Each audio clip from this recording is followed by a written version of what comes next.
Hi, good morning, and welcome to the last of the 3 sessions that we've done this year from the Connected Mobility Hub, together with EDIH Madrid.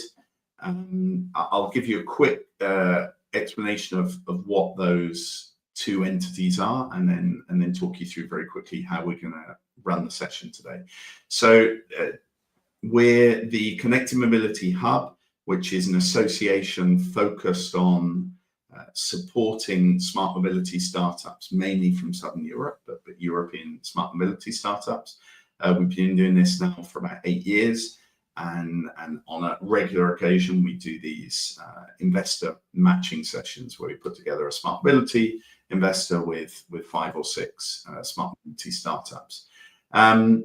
We're doing this particular time in collaboration with EDIH Madrid. EDIH are European digital innovation hubs. There are about 150 of them across Europe, and they're focused on supporting basically startups or generally digital transformation projects. So it tends to be startups in their different regions. Today, we've got 5 very interesting startups from the smart mobility sector, and the invited investor, and let's hope I get the pronunciation right, Kiziltan Yüceil.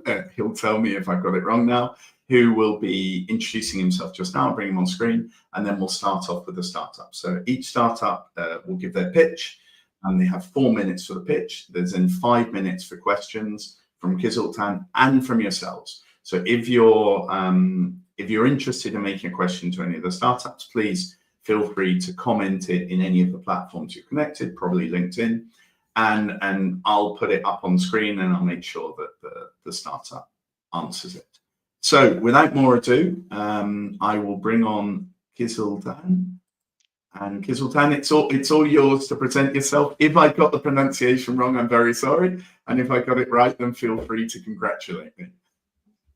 Hey there. So congratulations. The name is spot on. It's Kiziltan. The surname is always tricky. It's Yüceil. But all good. All good. Thank you very much for the intro. And thank you very much for this great privilege to exchange with very fine, good selected mobility startups today. So a brief intro about myself and our fund, Niterra Ventures. Myself, former founder, bootstrapped back in early 2000s or mid 2000s, then sort of transitioned into scale-ups and later on corporates.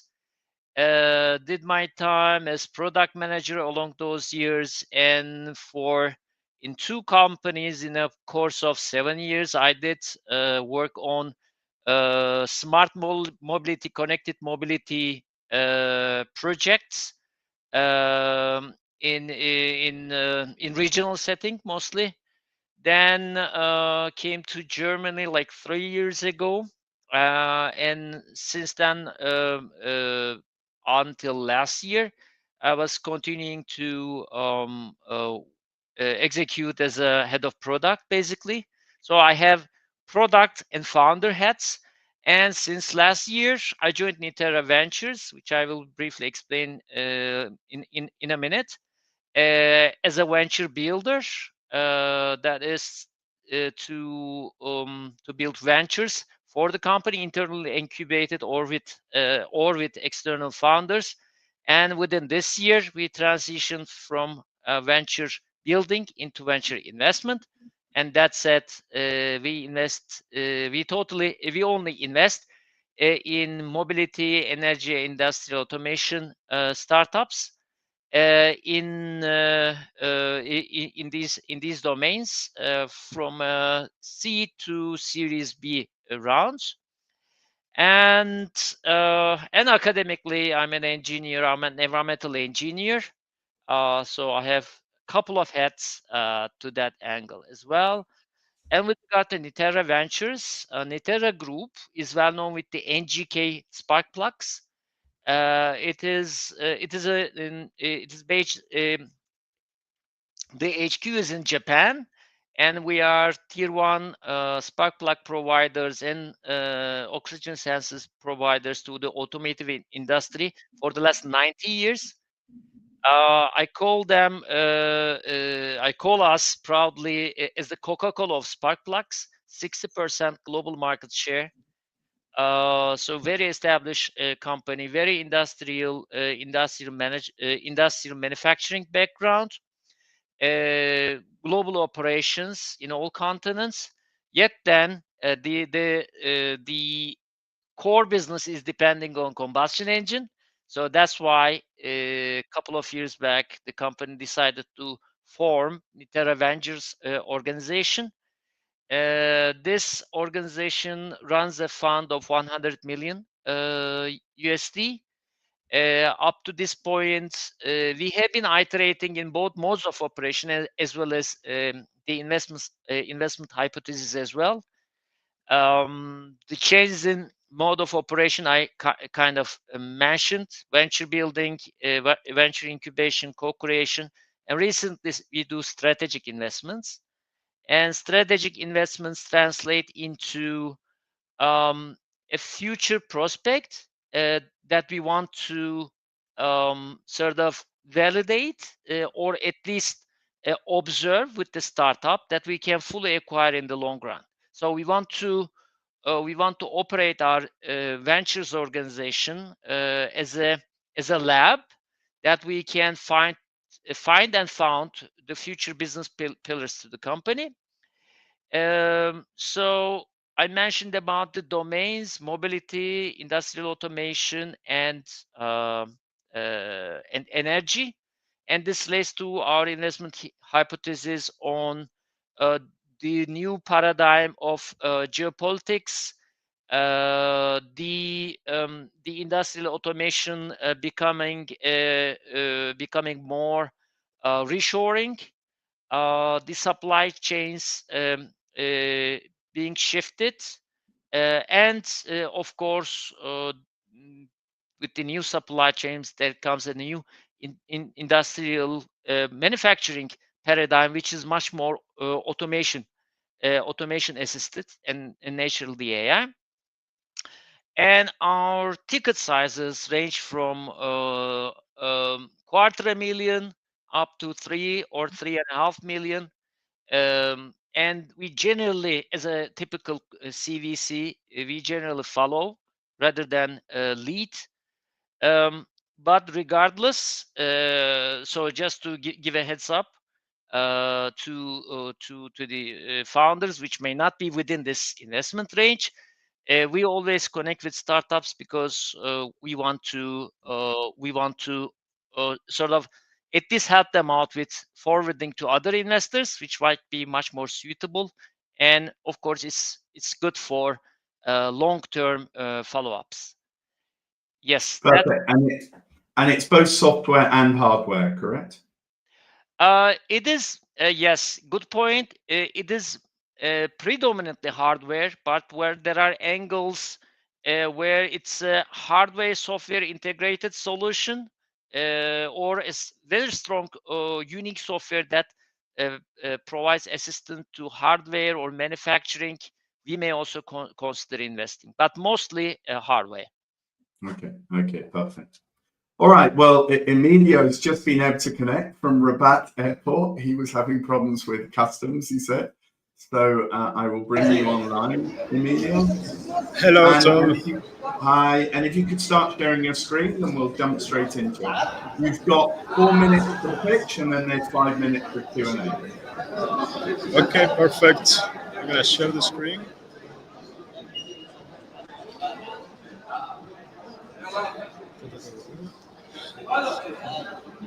It's amazing recently how many people are focused on the Middle East or doing trips, business trips to the Middle East. It's remarkable. Okay, can you see the screen, Tom? We can see it perfectly. It's all yours. It's on screen now. I'll disappear off and I'll be back in 4 minutes. Perfect. Okay. So I'm here to introduce the fastest growing electric motorcycle brand in Europe. It all started when we ran a production center at Boy in Germany, and in just 1 year we produced more than 30,000 scooters. One day I gathered my best people and we put all our savings. That's how Velca was born. It was February 2020. We jumped into a massive market, 1.4 billion in a new registrations per year, with 86% of sales come from private customers. In our early years, our goal was simple. When people hear electric motorcycles, they will think in Velca. In 2021, we won the National Marketing Award and we were awarded as the best electric motorcycle brand in Europe. And sure, being audience leader is good for the ego, but we wanted sales. In 2022, we almost entered into the top 10 manufacturers with the most electric motorcycles registrations. And that's when the beast woke up. We launched the Velca One, and we set a clear goal: enter into the top 5 of electric motorcycle manufacturers in 2023. We delivered. But we were insatiable, and in 2024, we launched the Velca Vortex, the first electric custom in Europe. And we achieved the second largest electric motorcycle manufacturer. We delivered again. We are number 1 in Madrid in market share and in other regions of Spain. And this has been possible thanks to the 45 commercial partners in Spain and Portugal. This is our incredible team of partners. This is our warriors. The Velca One Model Year 2026, chosen Best Electric Motorcycle of the Year during 3 consecutive years. The Kalima Model Year 25, our flagship removable battery model. Velca Vortex, the most registered electric road motorcycle in Spain. Our first naked, the Velca New. And the cherry of the top, the final piece of a perfect lineup, the Velca EO. In this motorbike, we put everything we know into it, and we got 290 kilometers of range. But there are more. This is the first, we are the first company to distribute an Indian electric motorcycle brand in Europe. So each model lets us reach a specific customer, and together they form an unstoppable army to achieve the 20% of the market share. How are we doing it? We develop our products in collaboration with Chinese factory and carry out all homologations and technical certifications for Europe. We complete our final assembly at our operations center in Madrid, and we offer after-sales service with more than 350 partners workshop. All this to achieve our vision, zero pollution in the cities. Until today, we saved more than 1 million kilos of CO2 in a context that it's everything to do, because until now the number of electric motorcycles is not a lot. We already collaborate with B2B brands, like for example Burger King and Domino's Pizza for our B2B area, and we have a super senior board of advisors with people with an incredible experience in the sector, and we want repeat these results that we got in Spain in the rest of Europe. Thank you very much. Perfectly timed. Well done, Emilio. So I'll take your screen off. Just a quick word to Sebastien, who's in the background. If you could start sharing your screen, then I can add it on seamlessly when the Q&A is finished. And to the audience, as Eugenio has, if anyone would like to make a comment or a question to the startup, please feel free to do so, and I'll put it on the screen. So all yours, Kiziltan, and I'll be back in 5 minutes time.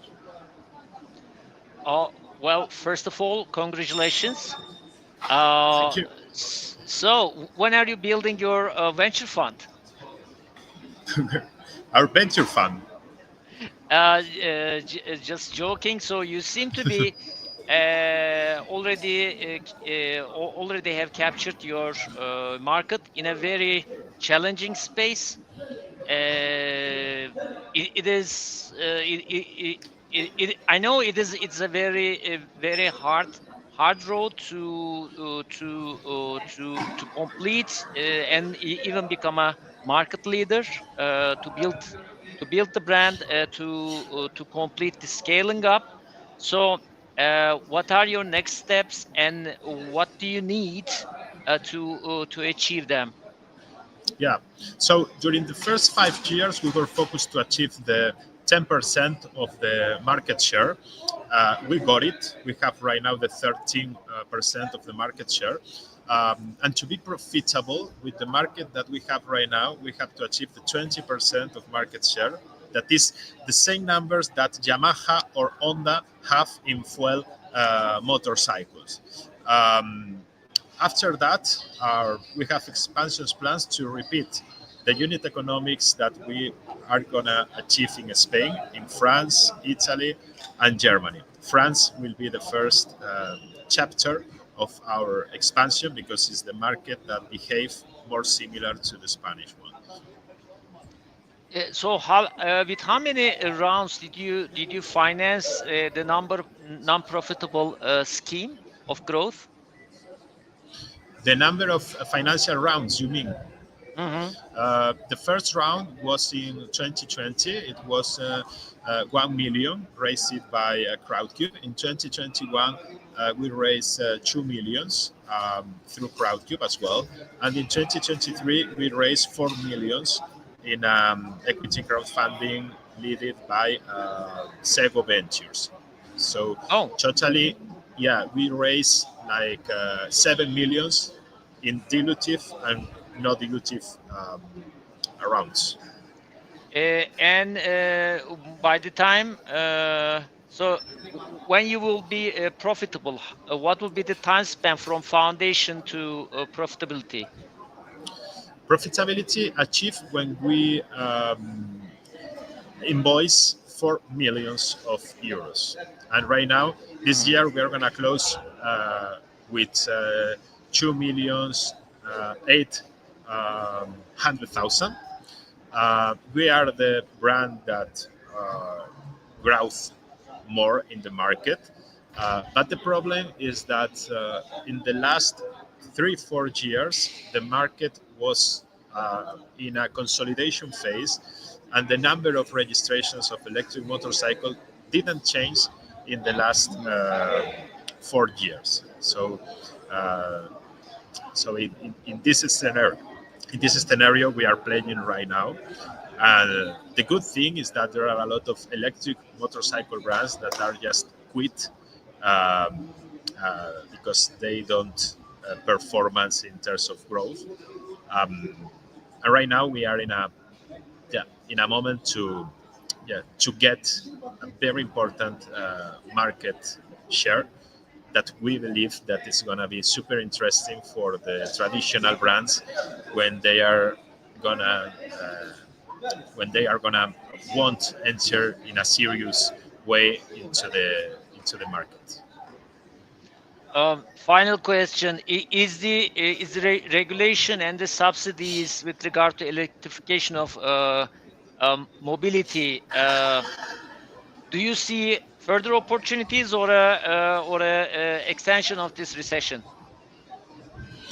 Of course, that regulations and all the governmental agenda is going to push the electric motorcycle market. It's true that cars are being fast in that way because, for example, the restriction areas for urban areas are like more focused in car restrictions than motorcycle restrictions. But for example, this year in 2026 starts as well the restrictions for the fuel motorcycles in the urban areas.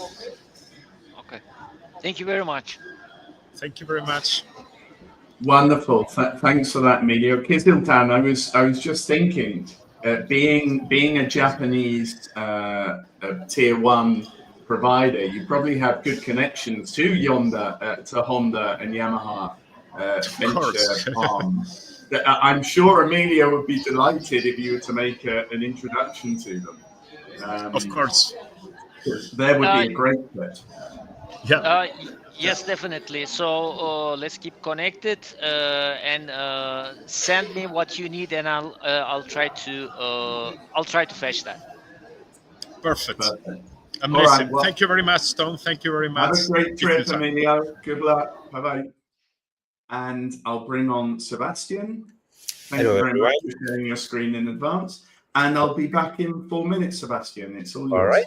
Let's go then. Hi, I'm Sebastien Tricoire. I'm the CEO and co-founder of Cezigue. And at Cezigue, we focus on helping our customers digitalize their mobility. So we are mainly focusing on SMBs and startups, and also on any companies that are established in a rural or peri-urban area. And when they want to digitalize their mobility, manage their fleet, help the EV charging of the vehicle, car or ride sharing, they face three choices. Either they choose an expensive or unfit solution that is made for major cities in the world, or they invest and they build themselves the solution, but that is a big strategic shift. Or, as most of the companies does, especially on SMBs, they do nothing and they accept the risk of losing competitivity through their mobility. So for them, we created Cezigue. What is Cezigue? First, it's a promise to our customer. It's their own digital solution of mobility, customized, available within minutes for 1/10 of the actual price on the market. And to fulfill this promise, we have built a platform that is based on 3 pillars.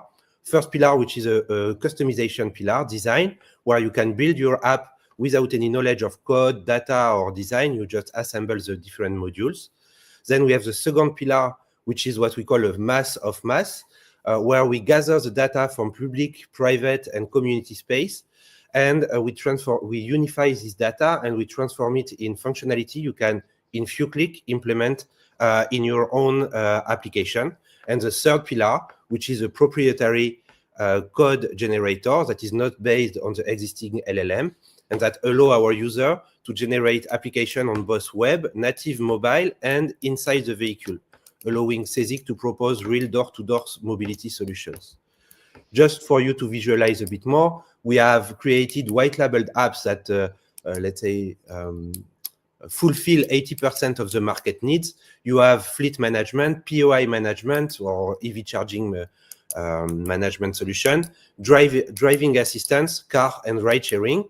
And based on those white-labeled apps, our user can take features from any of them and group them inside one unique app, which is their apps.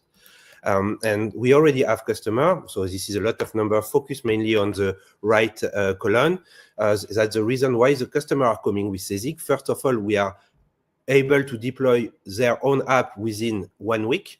Then we reduce by a lot the capex needed to deploy those apps, and we allow them to save a lot of money on the daily operation for mobility. On top of that, we are already profitable on every app we build, thanks to our generator. We launched this product a few months ago. We are 4 years old, but we have pivoted quite a lot. Here you see the pipe from the beginning, the middle of November.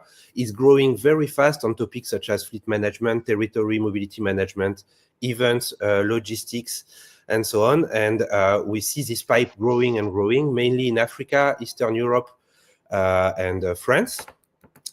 To make sure that we satisfy our customer, we are 2 co-founders, Diana and myself, but we also have a dedicated team of today 3 people, mainly focused on product and sales with former startup owners, and we have partners. So up to now, we were fully bootstrapped. We are raising in order to make sure we are able to fulfill the need from the request from our customers, so to reinforce the technical team and expand our sales team and make sure that we are able to manage the after sales with the biggest customers that we have, meaning territories and car makers. I propose we switch to the question if you want. I think it's 4 minutes now.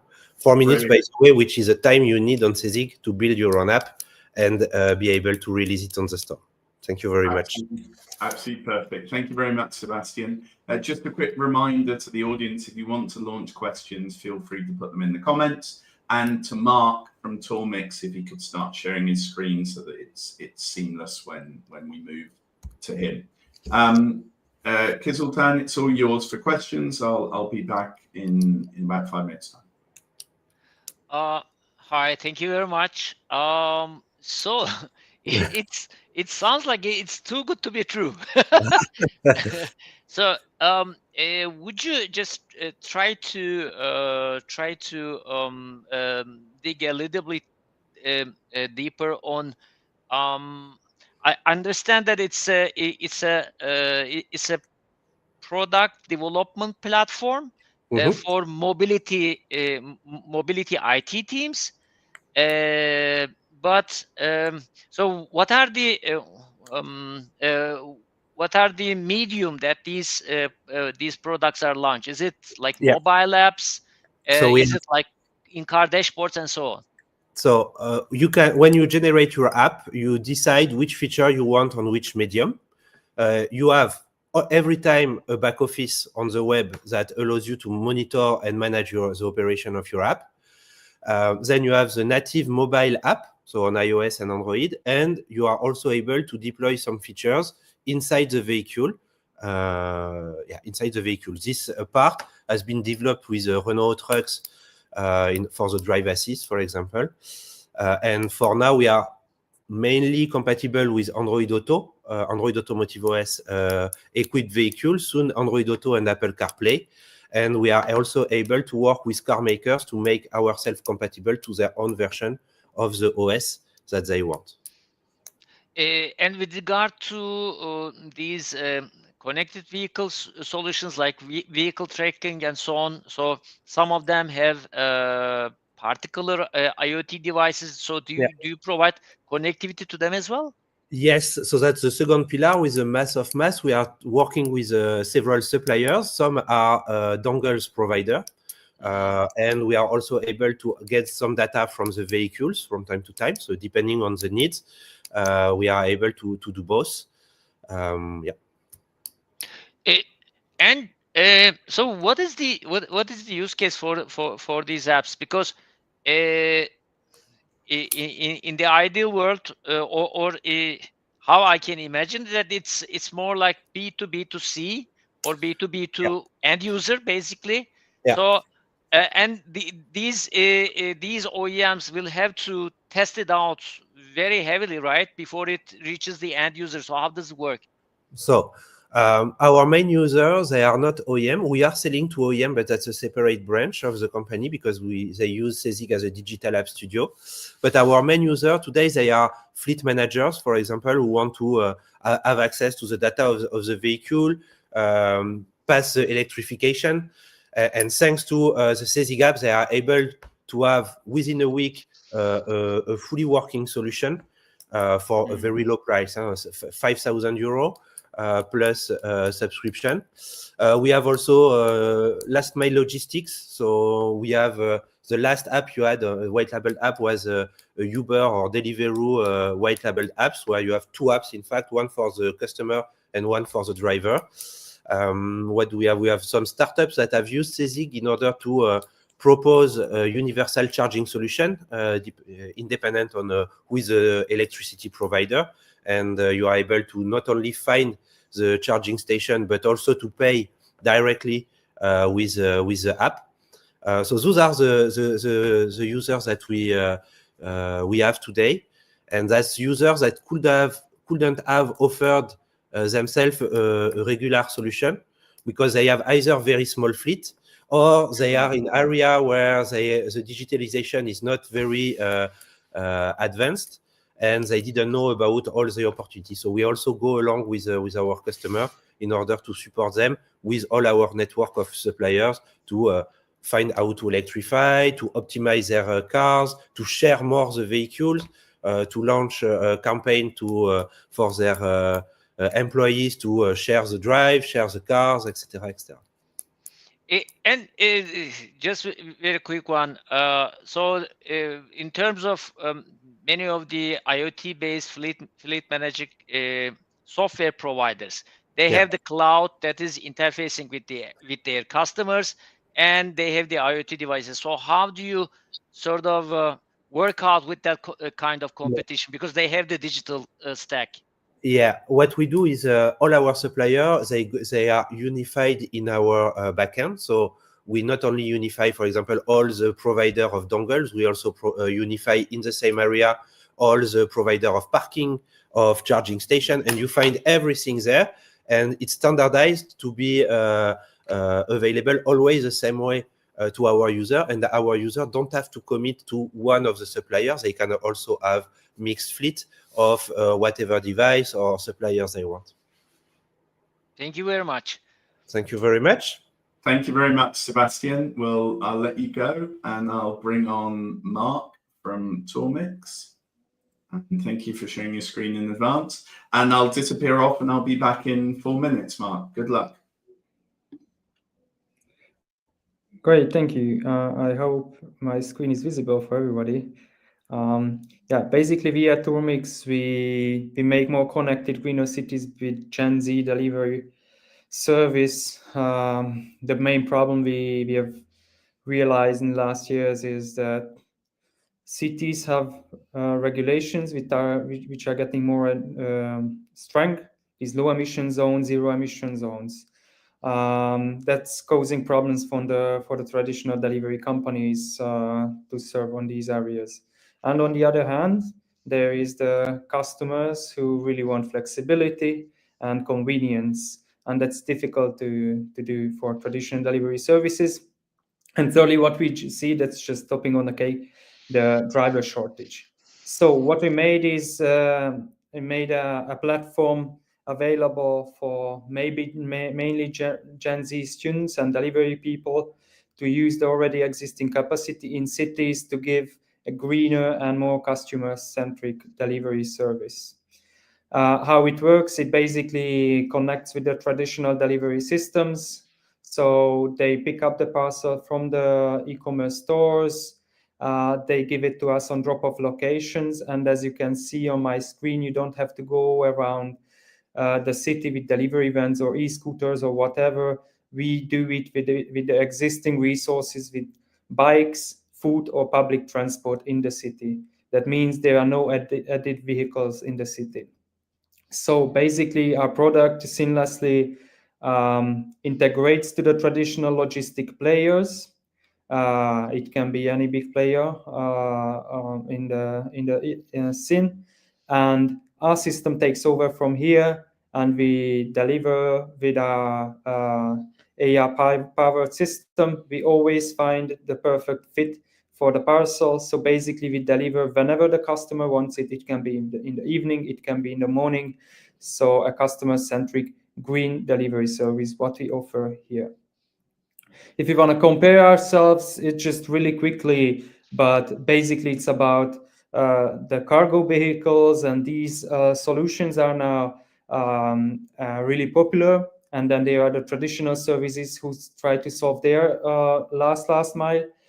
Basically, where we take over, we see that we can really integrate quickly. We give an ESG positive without delivery vehicle solution, and a really flexible and good customer experience. As you can see here on the chart, we are growing every month. So we have over 1,000 delivery people now. The satisfaction rate is really high with customers over 99%. And we have already big partners using us, like Xiaomi or the Body Shop, you may know already. And our strategic partner is Express One, which is Austrian Post. It's just showing that on the long term, we are not only reducing emissions, but we are also reducing the number of vehicles in the cities. And we also give an added social layer, which we believe and which we see is really important. We are now pioneering in the city of Budapest with a pilot to remove vehicles from the touristic area in the city. That shows also that the city governments are also open to these solutions as well. If you want to look at our team, you can say that we have also the experience that we have an ex-DHL Hungary and ex-Volt teammate as well, who is supporting us. And I think I'm over now. So that was it, the 4 minutes. And thank you for your... You did it absolutely perfectly, Mark. So I'll take your screen off and thank you very much. It's all yours for questions, Kiziltan. Well, it's a nice idea, and as far as I understand, you drop off to the lockers, and you sort of connect the lockers to the household delivery, and for that you use the gig economy, or like students and pensioners and so on. So one thing is that to scale this, you will have complexities in multiple cities. You will have complexities in terms of when it is in a sort of confined pilot area, the demographics are much more homogeneous, and it is easier to sort of scale. But when you introduce in multiple cities, then the demographics become heterogeneous, and then it is hard. It will be harder to estimate the ETA, the regulations in terms of how to tax these individuals will be complicated. So how do you want to address these scaling issues when you're beyond the pilot? First of all, thank you, because I totally agree with what you're saying, and our answer is following. Number one, you have to know who is your target audience, right? So basically our target is Gen Z students, and now we go also towards pensioners. So we find those people who are not needed on the job market. So that's number one. We know how to target them. We last time we just had over 100 registrations in 24 hours. So we know how to gather these people, how to target them. The second question is regarding the legal side. And that's the most important, I believe. And then here the EU helps quite a lot, because like if you have reached the EU standards, then you're going to have a much easier to go on. I know that this is like by state to state, it can be different, but there is a limit which we follow now, and that's why we say that now in Budapest, which is and Hungary, which is I believe one of the strictest regarding taxation, we have covered it very well. My background is legal as well, so I know how it goes, and basically we are built on legal grounds. So that's why on that part we know already which city, which country we go to, what regulations could come up, and what problems we could face, which is again, I have to tell, it's going to be much easier than here. So from that moment on, I think it's quite easy to scale. But on that one extra sentence you said, the regulations, beyond regulation, it's important to talk with the cities, right, and to have a good connection with them. That's why we are talking right now to the city of Vienna, Copenhagen as well, because it's also helping with solving their issues. One model of incentivization could be non-monetary with regard to particularly when you partner up with the city administrations. Exactly. It could be some sort of coupons, or even public transport support, or some sort of I don't know, community benefits. So that could be a workaround for taxation issues. And with regard to ETA management, is it like you have a more flexible time of delivery that you provide as an SLA to your customers, B2B customers? If you want to compare to the traditional delivery companies, you know that they have route optimization, right? With us, one person delivers 1 to 3 parcels maximum. So with us, it's possible that you, as an end customer, can tell us when to arrive. With traditional logistic companies, it's never it's not possible. we can do it. So basically, we give a time window to the end customers to decide when they want to get the parcel, and then we deliver at that time when they want it. Why we can do it? Number one, we don't have route optimization. Number two, we have so many people in our system that always the one is chosen, which is good with the timing as well. And what do you need to scale up?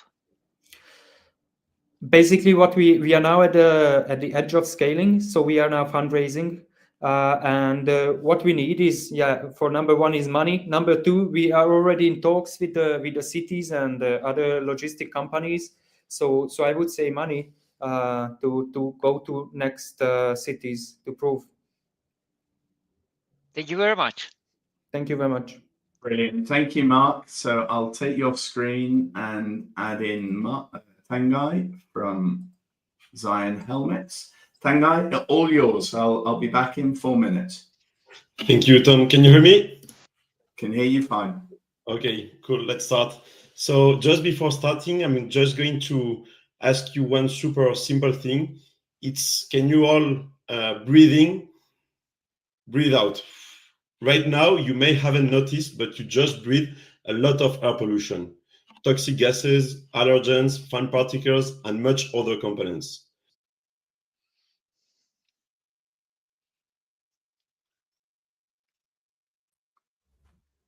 I think you're muted. You're muted for some reason. You're not muted here. So you've just lost audio for some reason. No, now you're muted. Now you're actually muted on the screen, on the thing. And now? Yeah, now we can hear you. Okay, go again. Okay. Should I start from zero or? You just said that we were breathing in pollutants, making us all feel terribly good. Now it was, okay. You're going to carry on with it.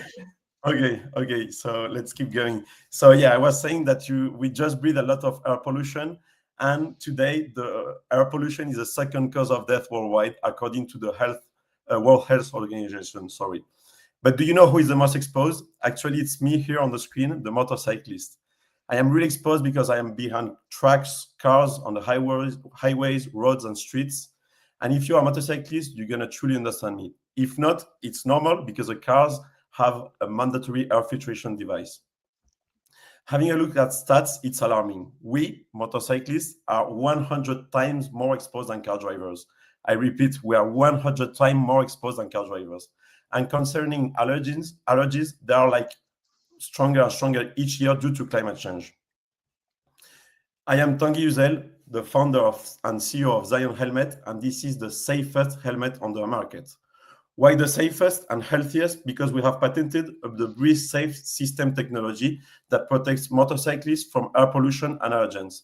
And why the safest? Thanks to the MIPS, multidirectional absorption technology that makes it safer than any other helmet on the market, and thanks to the active rear light that increase visibility to other road users. Concerning our patent, Breathe Safe system, we have developed a top-tier technology that we have rigorously tested to ensure the highest standards of filtration on the market. Filters are replaceable to ensure an optimal and consistent health during every ride. But we don't have only two innovation. We have three, in fact. Our helmet is also smart. It is equipped by a microchip that connects to our phone app in order to inform the user when he has to change his filter and also on the status of the helmet after a crash. We are the first brand to truly understand our community. Let's talk about market. It is massive.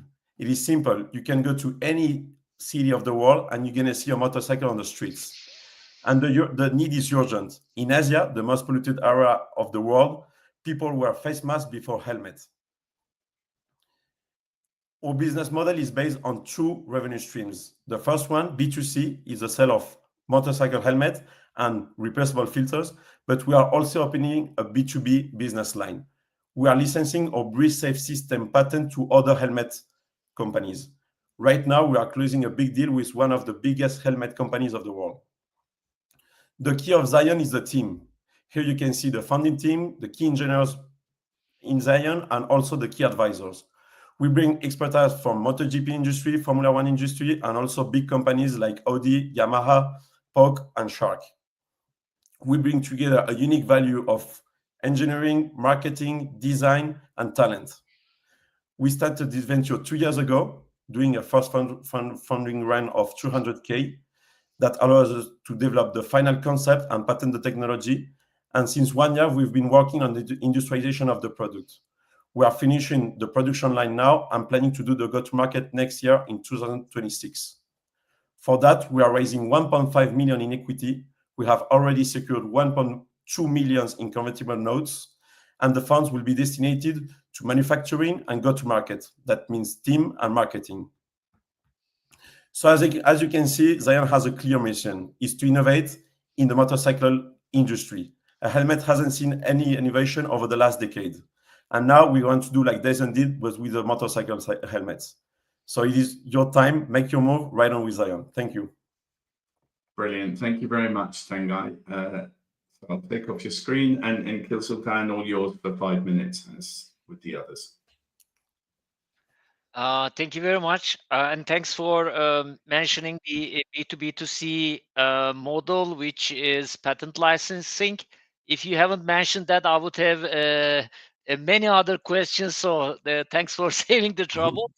Cool. I think it's a good approach because it is to head on to a helmet market, which is commodity on B2C, and it'll be quite a challenge. But at least let me ask. So I understand the innovations there, but still the primary purpose of a helmet is to provide security in times of crash. So how did you manage to make sure that your basic construct of the helmet is as secure as your competitors, and do you have the certification and legal compliance to attain that?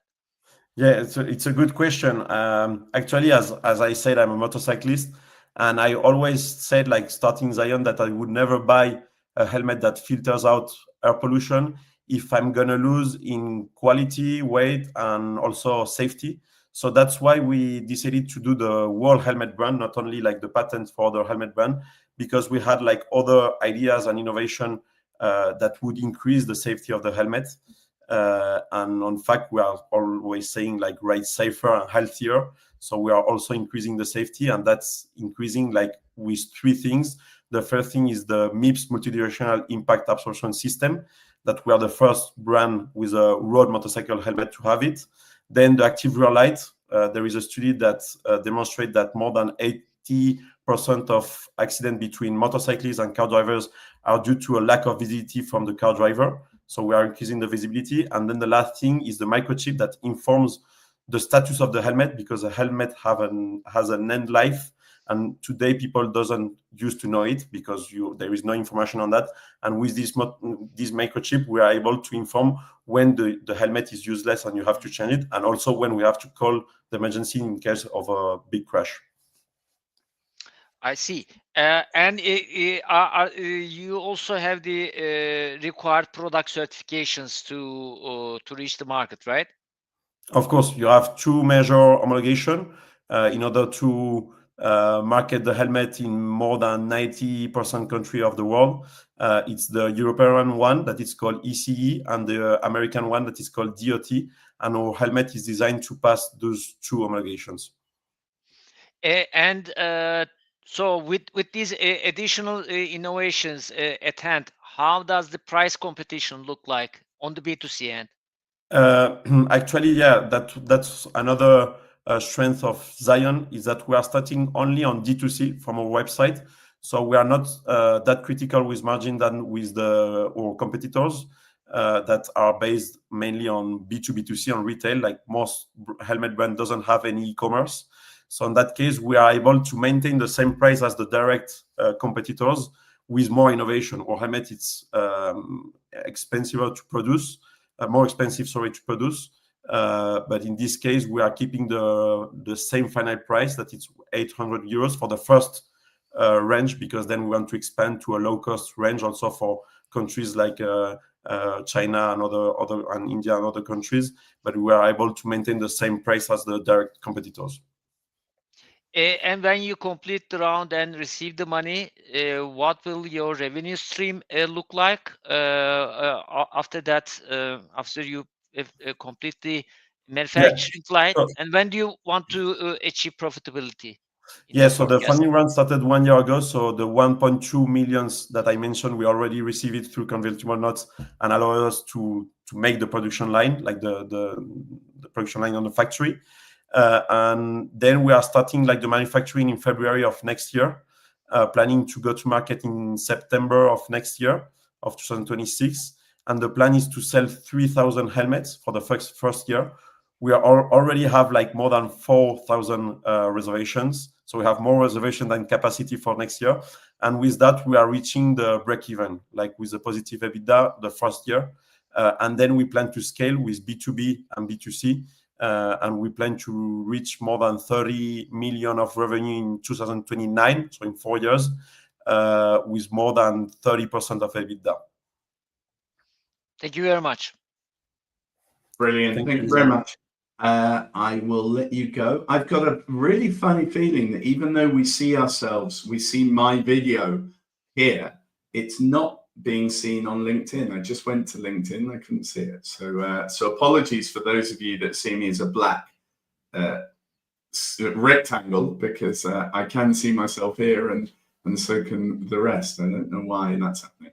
Anyway, Emil, it's all yours for the next 4 minutes, and when you see me back on screen, then it's time to finish up and move to Q&A. Oh, no, now you are muted. You were saying that you're muted. You're not muted. You're not muted on the system. We can't hear you, though. No.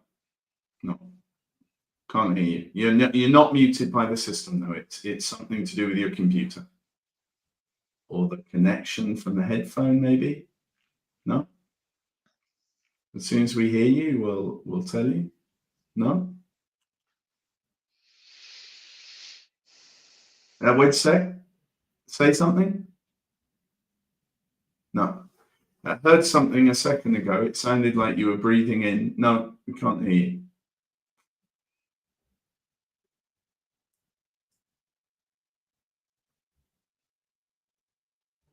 And now you're muted by the system, but I can say something? No?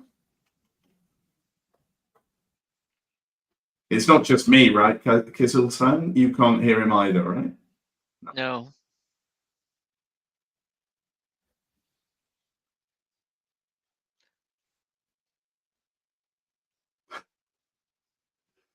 No, it's not that. It must be, it's not from this. It must be from your computer for some reason. It doesn't recognize your microphone or... As I say, I have a strange one because my screen appears here, my video appears here, but it doesn't appear on...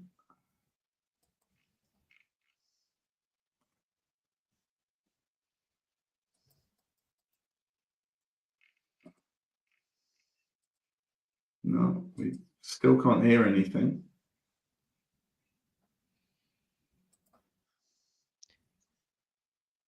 No, Maybe you can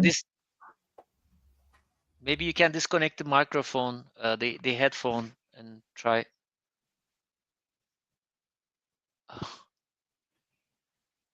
Sounds like the problem you have is that even if you disconnect the microphone, the microphone isn't working. Oh. Do you wanna give it just a quick test, restarting, rebooting your computer, and we'll wait for you a minute while you're doing so?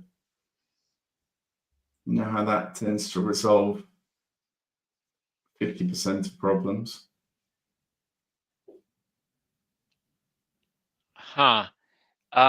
You can try the browser settings to allow the website. Yeah, it could be that.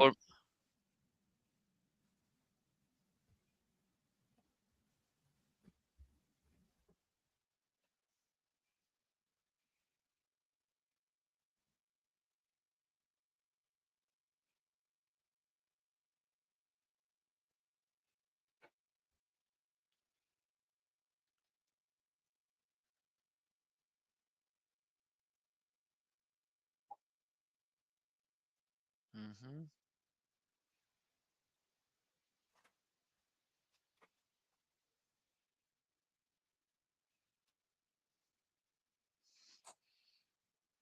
Can you?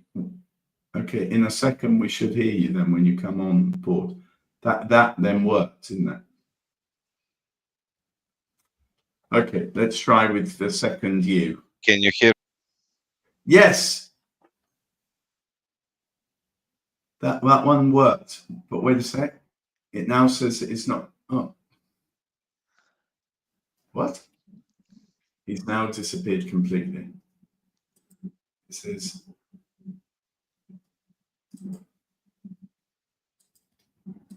Okay, I guess he'll reconnect in a second. Very odd. Normally, people have problems with the screen sharing, if anything, but not the audio. Yeah, sometimes it happens. Unfortunately. Yeah, it sometimes happens when you jump between systems as well. Okay, let's have a look. I can add you in here, and I can add you in there. Oh, and now I can't add you in on the other one. The other one, when I try to connect it, if you can hear me, Emil. When I try to connect the other one, it says, I can add you in here. Emil? Hello? Yeah, but we can't hear you on this one. The other one, and the other one won't let me connect it. It says not connected. I can see it here on the screen, but it won't allow me to connect it. We can see you. Wait a second. Just take off. Could you unmute yourself? Maybe this time it works. Speak. That's so weird. Yeah, it is weird. I don't know what you did with the other one, but we heard you for a second, but it won't let me add it to the screen. It says not connected. So I tried to connect it, but it won't allow me to. It says they will need to connect their microphone. Oh, I'll try again. Okay, now. But say. Is it okay now? We Yes. can hear you. Brilliant. Okay. Start sharing screen and let's have two Emils. Okay, so quickly, I'm sharing my second screen. Just a second. Okay, can you see my screen now? Perfect. Yes. Okay, I'll leave you to it and be back in 4 minutes. Deja vu. All right, so my name is Emil Stavrev and I'm the CEO of Car Central. We have created all-in-one digital platform for vehicle management by digitalizing fully and completely customer service and experience processes for automotive, insurance, and leasing industries by creating all-in-one SaaS car and mobility and vehicle as a software platform. The problem, automotive is quite analog. It doesn't use almost any digitalization. Viber chats and emails are still perceived as a digitalization. So based on our own experiences, we said to ourselves, well, there must be another way. There must be a way through which you can connect to your dealer, your leasing, your mobility, your service station, your tire center, or whatever. So we created Car Central, all-in-one SaaS platform where all the services are in the hands of the vehicle owner, where the vehicle owner can access to the vehicle data, to their service data, to their digital service book, can do online payments, can book an appointment within the service center, technical test center, and whatever. Basically, we connect all the stakeholders in the automotive industry, insurance and leasing, of course.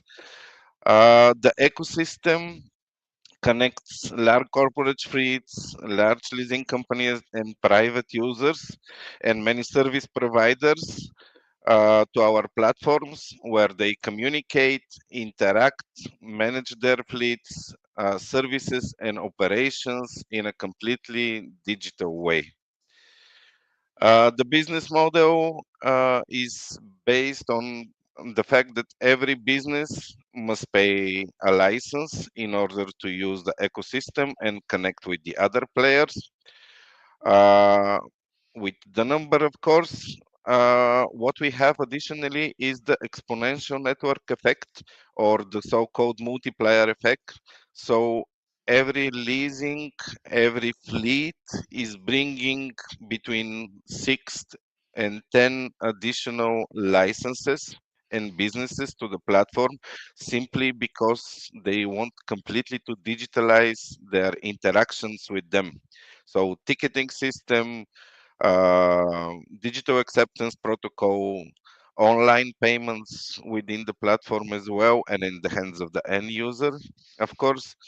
3 mobile applications, one for the end customer, which is B2B2C, one for the operational employee of the business who is using the platform, which is completely B2B, and one for the fleet user or the fleet driver, where we are digitalizing already ESG requirements, sustainability requirements, safety requirements, and basically everything.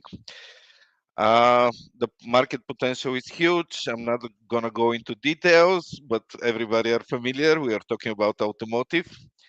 So far, the traction of 41 corporate fleets, more than 125 service providers. We managed already more than 15,500 customers and vehicles through the platform. We have 40,000 downloads of the mobile applications. We have 39 paying licenses and 5 of the top 10 leasing companies in Bulgaria. Success stories, Heineken's, where we are managing their fleet not only digitally but operationally as well. We wanted to have insights from the industry, from one of the most progressive corporate structures, which is like Heineken, and one of the biggest fleets.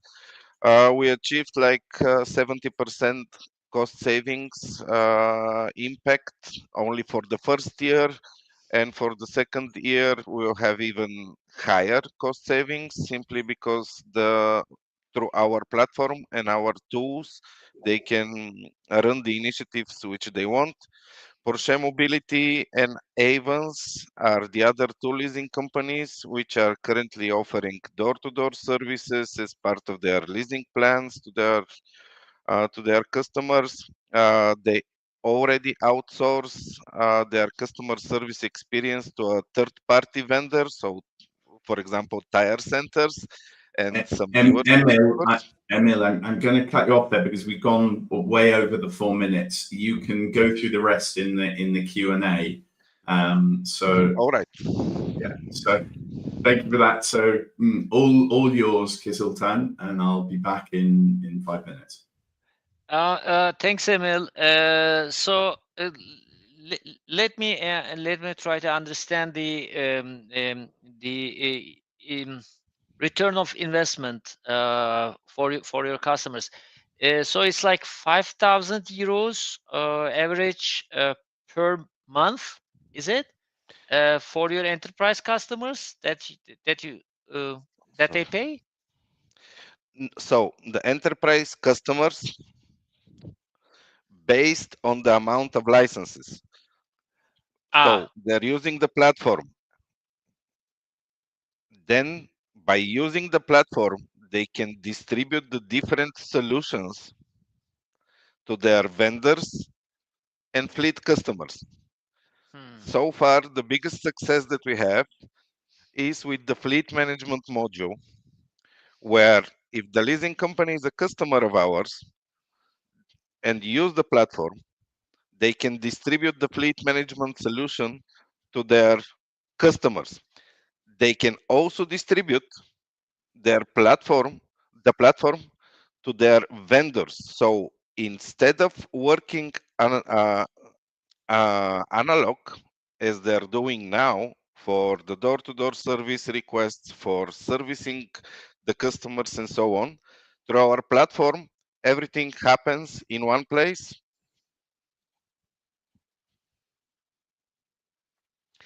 And everybody, so the leasing company is the highest payer. The small businesses, so the vendors, the fleets, and so on, are paying based on the number of vehicles inside, which is on average 225 euro per month. And you mentioned about the Heineken case with an annual cost saving of 35,000 euro. So is it like how much they pay and how much they save? Basically, that's what I'm trying to understand. All right, so they are paying to us currently around 20,000 euro annually, but we are managing the fleet operationally. So through our platform, they are paying for the platform only 2,500 euro, but they wanted to do the complete management. So from there, we extract the data for the ESG requirements, which we applied through the platform. Also for the insurance requirements, access to data requirements, GPS data, and so on and so on. So what are your expansion plans? I would assume that there will be multiple different regulations, different players per each country, language barriers. So how do you plan to expand? So currently, enabling the platform in a different country is just with one click. So it's enabled worldwide already. The mobile applications are used everywhere. We prefer to use the franchise model. We don't know the language locally. We don't know the players locally, but they all want to get connected. This is business-wise and market-wise. Regulations-wise, the environment is becoming more and more favorable. DARPA last year voted right to access for service, right to access for data. So basically, the silos environment in which the automotive and insurance industries were operating is breaking down. Because the user behavior change is more and more evident. And although the automotive industry is still very archaic, if I can put it this way, although they have beautiful websites, nice vehicles, onboard computers, and so on, they're still operating in silos. And that's why the end customers with which we are validating and doing proof of concept of every single process, including online payments within the mobile application right now, basically are liking so much the platform, the services inside, the features, and so on and so on. Thank you very much. Wonderful. Thank you very much, Emil. We got there in the end. So And just a second, we are looking for money for expansion. One assumes so. Well, thank you very much for that, Emil. I'll say goodbye. And Kiziltan, just very quickly, just to close up, thank you very much for your time today. I hope that you found it useful and the startup's interesting. And we'll let you know if you're interested next time we do another one, in case you'd like to join us again. Yeah, surely. And I would strongly encourage all of the founders to have a one-to-one connection. And probably I can also rethink how I might be of help, including including some of the founders to RD Full Love as well. Brilliant, absolutely brilliant. Well, you've all got connection from the calendar invite, but I'll send an email reinforcing that now. Okay, thank you then. Bye bye. Take care, everyone.